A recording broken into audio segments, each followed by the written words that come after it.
Hey guys, welcome back to another episode of the Self-Confidence Project. I'm your host, Kimberly, and today I want to talk about something a little different, maybe a little deeper than some of the modern dating content that is floating around out there. And that's to say, I want to talk about 5 relationship lessons that the great philosophers would teach you, or that they would apply if they were out there creating a Hinge or Tinder or Bumble profile. And I think this stuff is more relevant than ever. Now, before I dive in, if you're new to this channel, welcome aboard. My name is Kimberly. I'm a dating and relationship coach for men. We talk all things dating, love, navigating this crazy world that we're in, and how to just show up authentically so you can attract the kind of deeply loving relationship that you are really craving. And today I want to talk about what Marcus Aurelius, Nietzsche, and Confucius, among others, would tell you if they were dating in today's modern generation. Now, these men lived centuries ago, but their wisdom, it still hits hard. And look, I'm no philosopher. I did not study philosophy in school. It's just a personal interest of mine, and I don't even know it that well. But what I do want to share with you is how it can intertwine into dating and relationships today. Because I do believe that in today's chaotic dating culture, where men and women are constantly swiping, that people are just feeling ghosted or thrown out or dismissed, and all of us are searching for something that we can't quite name or put our fingers on, then maybe, just maybe, we need to go backwards to learn the lessons so that we can move forward. Now, in this video, I want to explore what 5 great philosophers, Marcus Aurelius, Epictetus, Confucius, Nietzsche, and Seneca, would teach us about how to love better, how to stay grounded, and how to navigate modern relationships with a heck of a lot more clarity and courage. Now, if you enjoyed this video that I'm going to share with you today, and you are looking for some guidance in your dating and relationship journey, then please feel free to book a complimentary call with me. We'll get to know each other. We'll see if this type of coaching support is right for you. Now, Marcus Aurelius believes self-mastery leads to better love. And one of his famous quotes is that you have power over your mind, not outside events. Realize this and you will find strength. And obviously he was a very famous Roman emperor, but more than that, he was a man that believed that life was unpredictable, even very harsh at times, and yet we could still show up with integrity. And in relationships and dating, this principle applies because you cannot show up as your best self for somebody else at any point in time if you are ruled by jealousy, by anger, by insecurity. And if you're someone that loses your groundedness and center every time someone pulls away or disagrees with you, or doesn't text you back in 5 minutes, or doesn't enjoy the witty comment you made on the dating app, then this is a reflection of your internal world, not of the people you're chasing. And this is what self-mastery means. It means doing your own inner work so that you are not emotionally outsourcing your worth. And this doesn't mean you're a cold person. What it does mean is that you're calm and you're present and you're capable of navigating real intimacy, which is messy, by the way. And this is relevant today because modern dating is rife with triggers.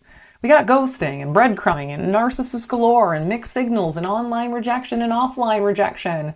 And if you're not grounded, then you will continue to react to all of these bumps along the road instead of leading with calm clarity.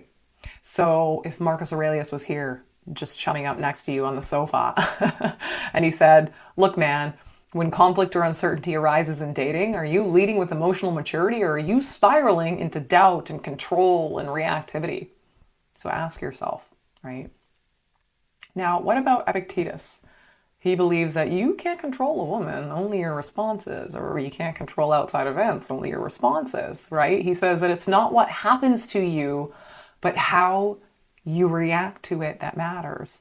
And he knows some shit because he was born a slave and he understood powerlessness very intimately. But his greatest insight was that our response is our greatest freedom.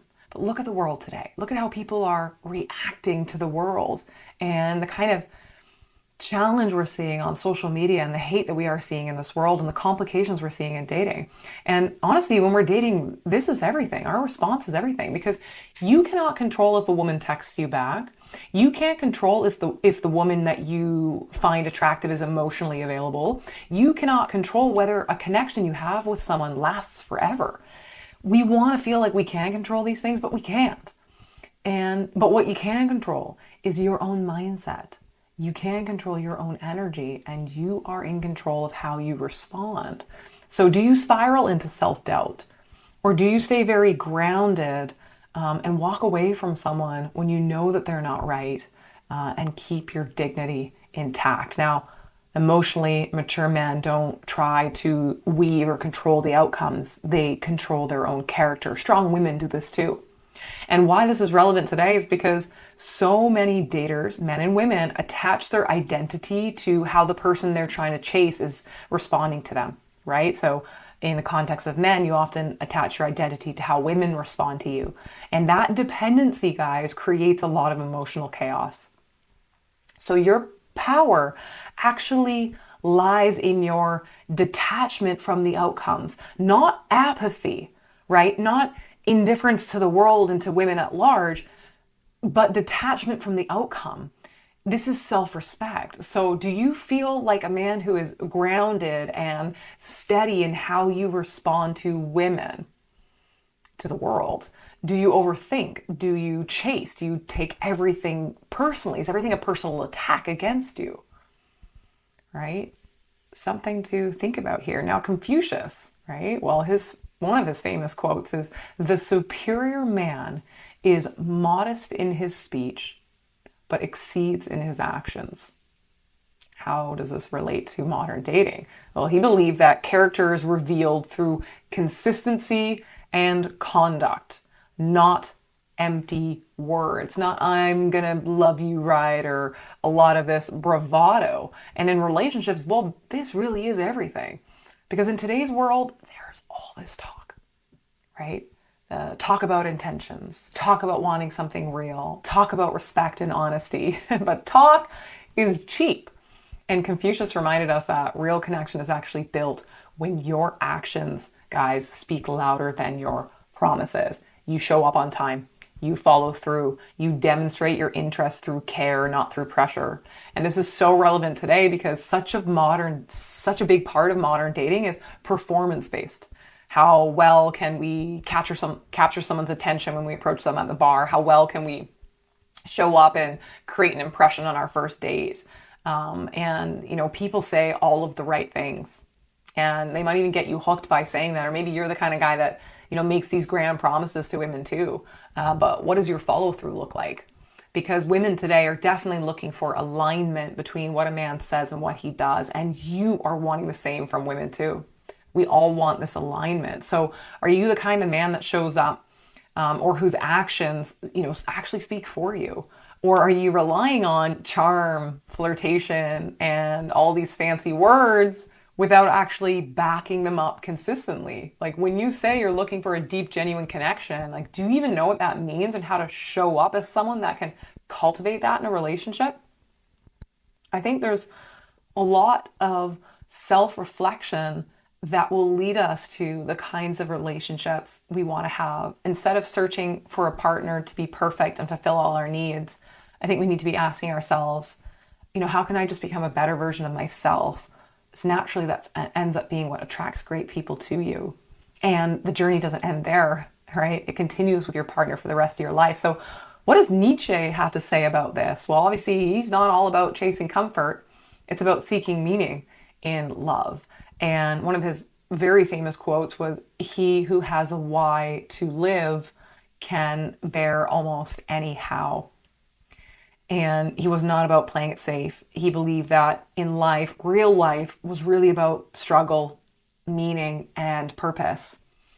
What do we really think our purpose in relationships is? Like how hot our partner is and how many pictures we can flash on Instagram?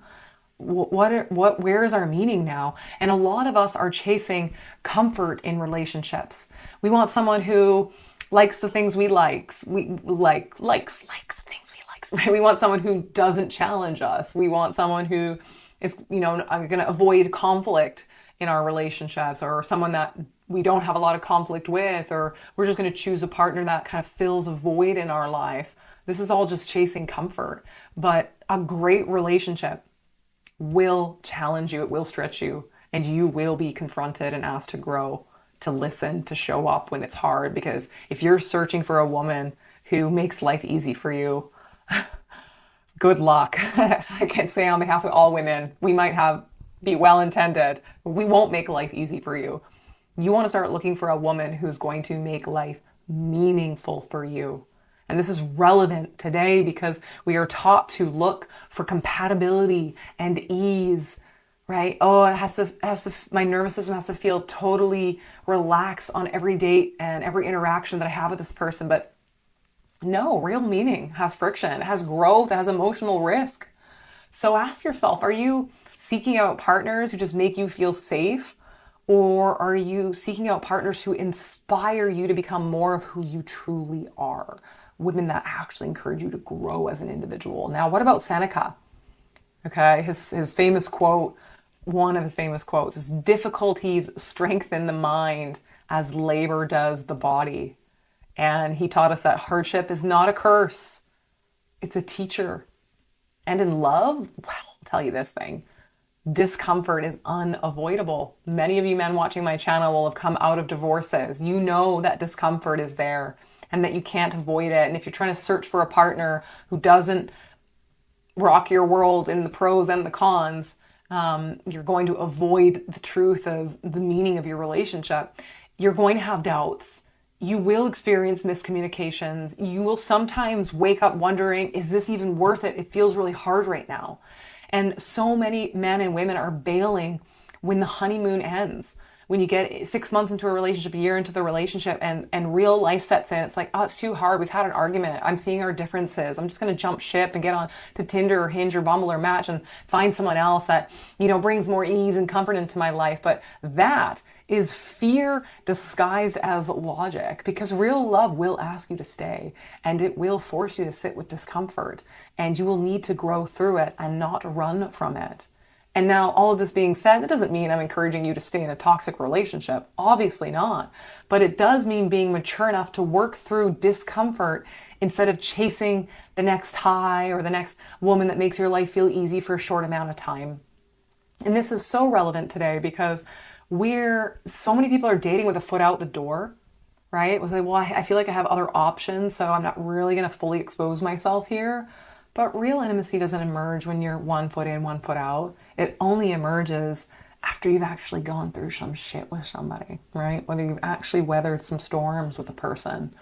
So ask yourself, when relationships get tough, when you have conflict, when things aren't feeling great, do you check out?